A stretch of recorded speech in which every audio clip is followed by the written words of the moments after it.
Hello everyone, आज हम जानेंगे तहसील के बारे में। जैसा कि हम जानते हैं, एक देश की व्यवस्था सुचारू रूप से चलाने के लिए उसे कई राज्यों में बांटा जाता है। तो एक देश कई राज्यों से मिलकर बना होता है।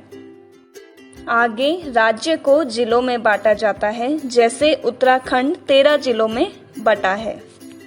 तो देश राज्य में बटा है, राज्य जिले में बटा है और जिला तहसील में बटा है। तो एक जिले के अंदर कई तहसील होते हैं।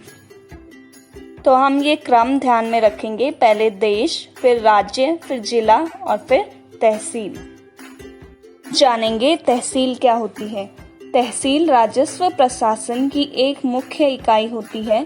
तहसील ही वह स्थान है जहां सभी कानूनी दस्तावेज या कार्य किए जाते हैं, जैसे एफिडेविट बनाना, जमीन की रजिस्ट्री कराना या जाति प्रमाण पत्र बनाना आदि जैसे कार्य। हमारे भूमि अभिलेख या जमीन से जुड़े जितने भी कागजात होते हैं, उनके रख रखाव के लिए तहसील ही जिम्मेदार होती है। तहसील ही एकमात्र ऐसी जगह है जहां हम कानूनी कागज यानी स्टैम्प पेपर खरीद सकते हैं। स्टैम्प पेपर का महत्व हम जानते ही हैं कि सरकार केवल सभी कानूनी मामलों में इन कागजात को ही स्वीकार करती है, चाहे वह एक हलफनामा, जाति प्रमाण पत्र, कानूनी साझेदारी कार्य, जन्म प्रमाण पत्र, मृत्यु प्रमाण पत्र आदि हो। सभी मामलों में हमें स्टैम्प पेपर की ही जरूरत पड़ती है। तहसील का एक प्रभारी अधिकारी होता है जिसे तहसीलदार कहते हैं। आगे हम देखेंगे तहसीलदार के मुख्य कार्य।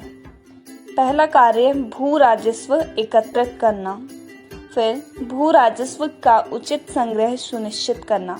ये सारा संग्रह हमें तहसील में ही मिलता है।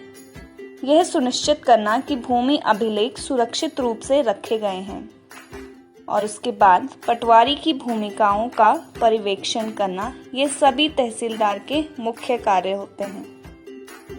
अब लास्ट में हम देखेंगे तहसील को इंग्लिश में क्या कहते हैं। तहसील को इंग्लिश में भी तहसील ही कहते हैं। इसकी स्पेलिंग है TEHSIL। आज के लिए इतना ही। ऐसी और वीडियोस के लिए चैनल से जुड़े रहें।